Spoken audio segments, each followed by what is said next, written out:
Assalamualaikum warahmatullahi wabarakatuh. Selamat siang teman-teman. Kembali lagi bersama saya Umi Nadifah di channel Dosen PAUD, channel pendidikan anak usia dini. Nah teman-teman, hari ini saya akan membahas tentang bagaimana cara bersabar kepada anak atau trik sabar kepada anak. Bunda pernah ngalamin enggak, atau teman-teman pernah ngalamin enggak sih ketika kita sedang mendidik anak kita atau ketika kita sedang bersama anak kita, baik di rumah maupun jalan-jalan, di rumah kakek, di rumah nenek, di perjalanan dan seterusnya, kita mulai emosi, kita mulai keluar tanduknya, kita mulai tidak bisa mengontrol diri karena keinginan si anak kita atau keinginan si kakak melampaui apa yang kita bayangkan.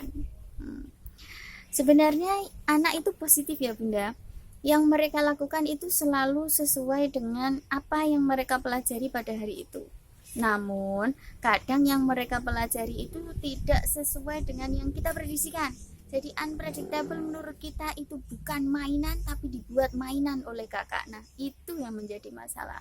Nah ketika sudah muncul demikian maka bundanya, ibunya, gurunya, kakaknya, dan seterusnya orang dewasa itu pasti akan merasa pada titik jenuh sehingga ya Allah ini itu belum mainan kok dibuat mainan, ini bukan mainan, dan muncullah yang namanya emosi. Maka dari itu kita wajib menjadi orang tua yang sabar dan mari kita belajar tentang bagaimana cara mengontrol diri agar menjadi trik atau menjadi pribadi yang sabar kepada anak.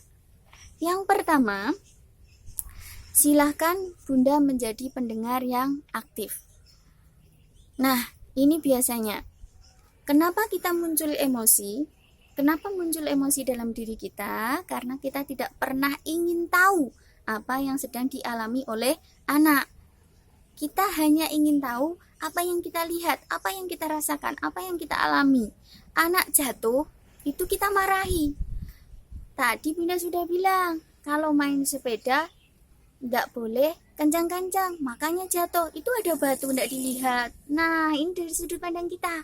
Tapi kalau dari sudut pandang anak, Bunda, tadi saya tuh nggak sengaja, nggak lihat kalau ada batu di depan. Makanya saya jatuh karena sepeda saya kena batu. Nah, ini dua hal yang berbeda. Ketika kita menggunakan sudut pandang kita, maka tanduklah yang akan keluar. Akhirnya kita marah padahal si anak sedang kesakitan habis jatuh. Pernah enggak Bunda ngalami? Saya pernah. Jadi kita bisa menggunakan sudut pandang pemikiran dari anak. Sebenarnya anak itu enggak ingin jatuh Bunda. Mereka ingin hati-hati dan mereka ingin selamat. Itu naluri manusia. Tapi karena anak yang namanya tadi enggak sengaja, ketika kita mencoba bagaimana mendengarkan mereka, maka kita jadi bisa menahan emosi kita. Kemudian yang kedua, kita mencoba memahami dan berpikir tenang. Ketika anak sudah menjelaskan, Bunda, tadi saya tidak sengaja main sepedanya jatuh. Saya tidak bermaksud merusak sepeda, Bunda. Kaki saya sakit, Bunda, dan yang lain sebagainya. Ketika anak sudah meluapkan emosinya, menceritakan tentang apa yang dia alami, maka kita harus berpikir dengan tenang. Kita tarik nafas boleh. Tarik nafas dan katakan pada diri kita untuk tersenyum. Nah, trik sabar itu harus selalu memunculkan senyum ya. Senyum kepada anak meskipun sebenarnya tanduknya kita itu mau keluar, emosinya itu udah mau meledak-ledak.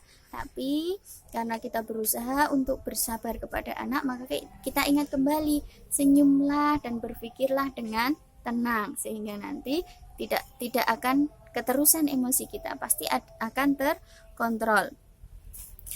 Nah, setelah anak menjelaskan apa yang disampaikan, yang dirasakan tadi, kita bisa menyikapinya, menjelaskannya. Oh, begini loh nak, ketika naik sepeda itu kita harus hati-hati. Ketika naik sepeda itu kita harus lihat jalan sehingga nanti kita tidak jatuh. Nah, ini bisa menjadi penjelasan dan pastinya akan diingat anak pada periode-periode selanjutnya, atau ketika mereka main sepeda lagi itu akan mengingat, oh ternyata kalau naik sepeda itu harus hati-hati.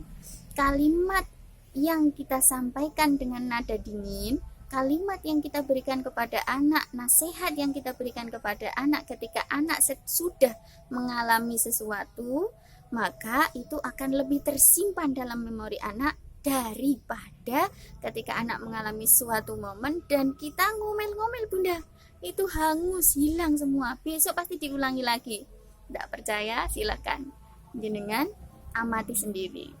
Kemudian yang ketiga, kita tidak, sebagai orang tua, kita baiknya tidak terlalu mencampuri urusan anak. Maksudnya gimana? Urusan anak kok tidak dicampuri?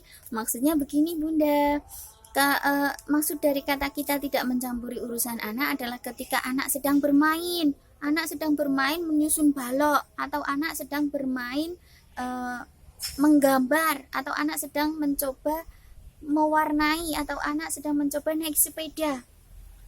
Baru saja seumpama kita anak sedang menggambar, baru saja anak itu menggambar pohon warna pink, itu kan imajinasi mereka ya, tapi kita sudah bilang, kakak, pohon itu warnanya hijau bukan pink. Bunda memang benar, tapi anak itu lebih benar, mereka berimajinasi, mereka belum mengerti tentang pohon itu warna pink, kemudian jalan itu warna hitam, yang sebenarnya begitu bukan, tapi mereka sedang mengimajinasikan. Jadi bagaimana kita mencoba untuk tidak mencampuri urusan anak, ini contoh kecil. Kemudian ketika anak sedang bermain dengan teman-temannya bergerombol, anak kita nangis, ya ini biasanya bunda tidak sabar, pasti kenapa nangis kan gitu. Maka kita lihat dulu apakah anak mampu menyelesaikan masalahnya sendiri. Seandainya anak tidak mampu menyelesaikan masalahnya sendiri, baru kita membantu anak. Jadi kita tidak terlalu mencampuri urusan mereka, karena dengan kita tidak mencampuri urusan mereka, anak akan menjadi pribadi yang lebih mandiri. Daripada kita menolong anak ketika anak sedang berebut dengan temannya, daripada kita menolong anak yang seharusnya dia bisa menyelesaikan masalahnya sendiri, akan lebih baik ketika kita membiarkan anak menyelesaikan masalahnya sendiri. Jadi perkembangan kemandiriannya itu akan naik level. Beda lagi kalau kita, jangan rebutan, itu miliknya si Anton, kembalikan. Ya memang kita bagus mengarahkan, cuma nanti tahap kemandirian anak pasti akan kembali kepada kita. Bunda, ini teman saya merebut mainan saya. Nah, mereka akan menangis dan merengek. Nah, kembali lagi ke bunda, kita juga yang susah. Jadi ketika kita mengajari anak tentang kemandirian, kita bisa mencoba untuk tidak mengikut campurkan diri atau tidak ikut serta ketika anak mengalami sesuatu momen yang disitu dinilai sebagai tahapan pembelajarannya. Begitu ya. Tentu kita harus ekstra sabar ini bunda. Kenapa? Karena sabar kepada anak itu sangat-sangat istimewa. Ketika kita menginginkan sesuatu yang istimewa, maka kita juga butuh perjuangan. Nah, kemudian yang keempat ini sudah banyak diterapkan sekarang. Jadi yang keempat adalah dengan cara memberikan kepercayaan kepada anak secara penuh. Kita percaya kepada anak secara penuh bahwa mereka bisa menyelesaikan masalahnya sendiri tanpa kita harus ikut campur. Cukup kita melihat saja. Itu susah sekali loh bunda, kok cuma melihat, anak kita kan sedang nangis, anak kita kan sedang berebut, masa kita cuma lihat doang? Kalau bunda susah menata hati, bunda bisa melihatnya dari jauh, tapi tetap memantau. Jadi ketika anak sedang rebutan, mereka bisa menyelesaikan masalahnya sendiri dengan cara mereka, itu justru lebih baik dibandingkan ketika mereka rebutan dan kita yang menyelesaikan masalah mereka.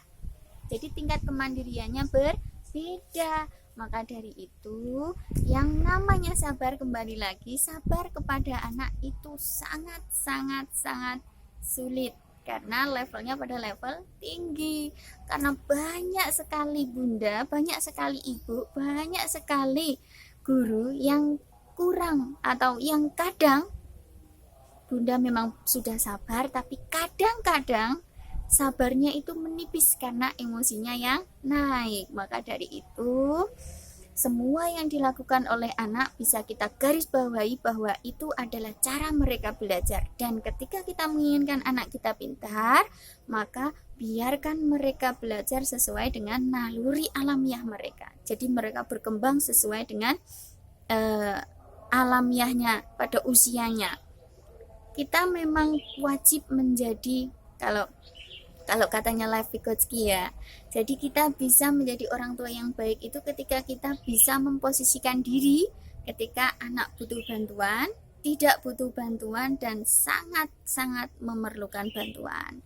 Nah, ketika kita sebagai orang tua bisa membedakan ketiga hal tersebut, ketika anak butuh bantuan itu yang bagaimana, ketika anak yang tidak membutuhkan bantuan itu yang bagaimana, atau ketika anak yang sangat-sangat membutuhkan bantuan itu cirinya bagaimana, maka kita bisa memposisikan anak menjadi pribadi yang berkembang sesuai dengan naluri alamiahnya atau perkembangan usianya. Oke, dari sini ketika nanti bunda mempunyai pertanyaan sesuatu, oh kok bisa bunda dan yang lain sebagainya, bisa ditanyakan di kolom komentar, boleh chat saya juga boleh, DM boleh, dan yang lain sebagainya bisa nanti, atau nanti bisa konsul juga boleh, nanti saya respon pada video selanjutnya, atau bisa dibalas dengan komentar yang jenengan komentarkan.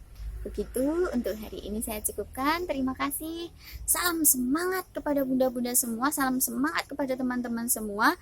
Kita harus berjaya mendidik anak kita agar menjadi pribadi yang positif dengan mengunggulkan akhlak yang baik. Terima kasih. Untuk hari ini saya cukupkan. Selamat siang. Kembali lagi di channel Dosen PAUD, channel pendidikan anak usia dini. Sampai jumpa.